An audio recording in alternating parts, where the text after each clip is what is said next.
Baik, di sini saya akan menjelaskan tentang definisi dan fungsi pankreas.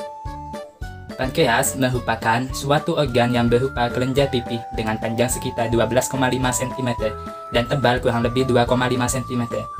Pankreas terletak di belakang dan sedikit di bawah lambung dalam abdomen. Pankreas terbentang dari atas sampai ke lengkungan besar dari perut dan dihubungkan oleh dua saluran pankreas ke duodenum, yaitu usus 12 jari. Saluran tersebut dinamakan Wisungi atau Santorini. Kemudian, fungsi dari kelenjar pankreas sendiri memiliki dua fungsi, yaitu sebagai kelenjar endokrin sekaligus kelenjar eksokrin. Kelenjar endokrin sendiri adalah organ yang menghasilkan hormon yang tidak memiliki saluran atau pembuluh khusus, sehingga hormon yang dihasilkan didistribusikan ke seluruh tubuh melalui pembuluh darah. Pankreas menghasilkan beberapa hormon yang peredarannya melalui pembuluh darah. Kemudian, kelenjar eksokrin adalah kelenjar yang memiliki saluran khusus, tidak melalui darah.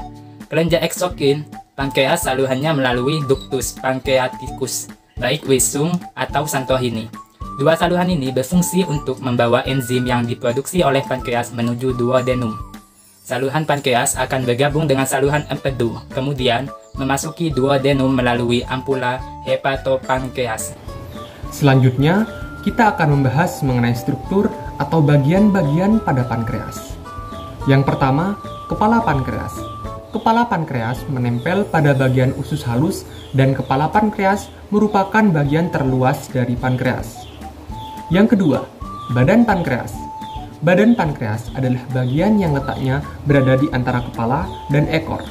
Badan pankreas merupakan bagian yang paling penting pada pankreas. Yang ketiga, ekor pankreas. Ekor pankreas terletak pada bagian meruncing yang ada di perut kiri.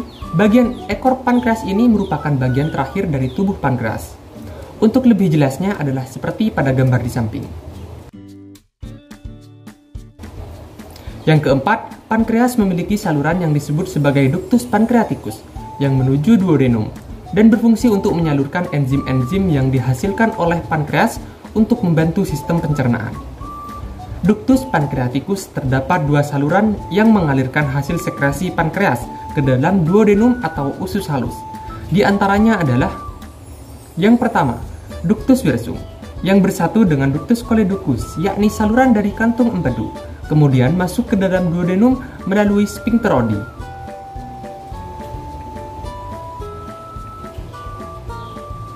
Yang kedua, ductus sartorini yang lebih kecil langsung masuk ke dalam duodenum di sebelah atas sphincter Oddi. Saluran ini memberi petunjuk dari pankreas dan mengosongkan duodenum sekitar 2,5 cm di atas ampula hepatopankreatik. Jaringan penyusun pankreas.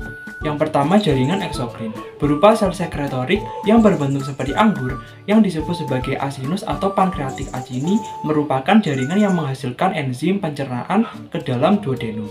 Dan yang kedua, jaringan endokrin, yang terdiri dari pulau-pulau Langerhans atau islet of Langerhans yang tersebar di seluruh jaringan pankreas yang menghasilkan insulin dan glukagon ke dalam darah. Baik, untuk slide selanjutnya yaitu saya akan menjelaskan mengenai jenis sel penghasil hormon di pulau-pulau Langerhans. Yang pertama, ada sel alfa pankreas, merupakan sel yang berfungsi untuk menghasilkan hormon glukagon. Hormon glukagon berfungsi untuk meningkatkan kadar gula dalam darah dan memecah cadangan gula dalam hati lalu membawanya ke darah. Sel alfa berjumlah sekitar 25% dari pulau Langerhans.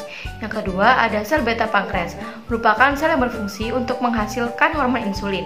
Hormon insulin berfungsi untuk menurunkan kadar gula dalam darah. Apabila kadar gula dalam darah berlebihan, maka insulin akan menyimpan gula berlebih tersebut dalam hati.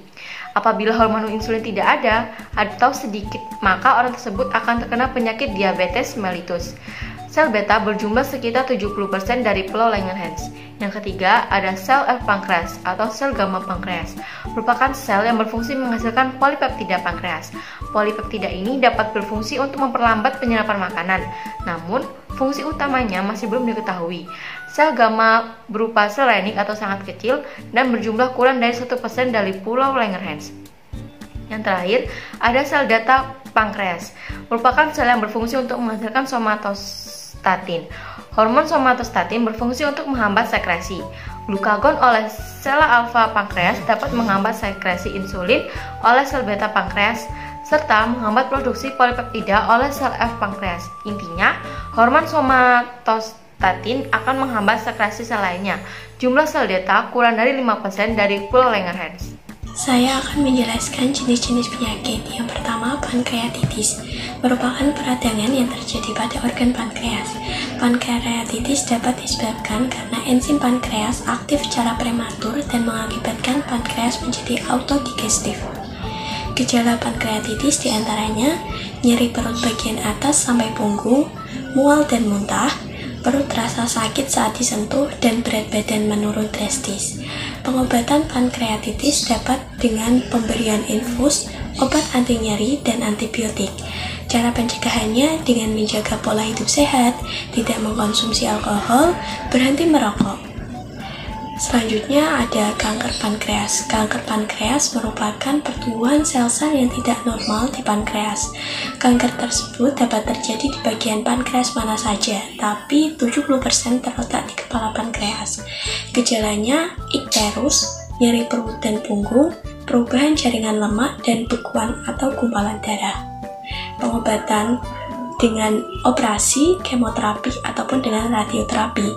Sedangkan cara pencegahannya dengan berhenti merokok, tidak mengkonsumsi alkohol, dan menghindari paparan bahan kimia. Selanjutnya ada diabetes. Diabetes tipe 1 dan 2 menjadi salah satu penyakit yang menyerang organ pankreas. Pada diabetes tipe 1, penderita membutuhkan suntikan insulin karena pankreas dirusak oleh sistem kekebalan tubuh. Sedangkan diabetes tipe 2, gula darah penderita akan mengalami kenaikan karena insulin tidak bisa bekerja dengan baik. Gejalanya sering buang air kecil, berat badan turun drastis, luka susah sembuh, serta lemas dan sakit kepala. Untuk pengobatan sendiri bisa dengan terapi insulin, pemberian obat tertentu, dan transplantasi pankreas. Cara pencegahan dengan mengurangi konsumsi makanan dan minuman manis, berolahraga secara rutin, dan melakukan pengecekan kadar gula darah secara berkala.